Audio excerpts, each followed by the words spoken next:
تیسرے گھر میں زحل موجود ہوگا، اس لیے آپ کو ہدایات دی جاتی ہے کہ زیادہ چکنا کھانا کھانے سے پرہیز کریں، اس سے آپ کے موٹاپے میں بھی کمی آئے گی۔ آپ کے سامنے اس ہفتے موجود کسی بھی جگہ سرمایہ کاری کرنے سے قبل کئی دفعہ سوچنے کی ضرورت ہوگی۔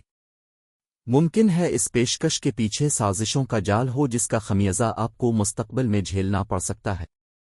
اس ہفتہ خاندانی زندگی کے سلسلے میں آپ خوش قسمت ثابت ہو سکتے ہیں، کیونکہ آپ کے جو یوگ بن رہے ہیں کہ اس یوگ کے دوران کسی نئی سواری کی خریداری گھر کے ماحول میں موافقت لائے گی۔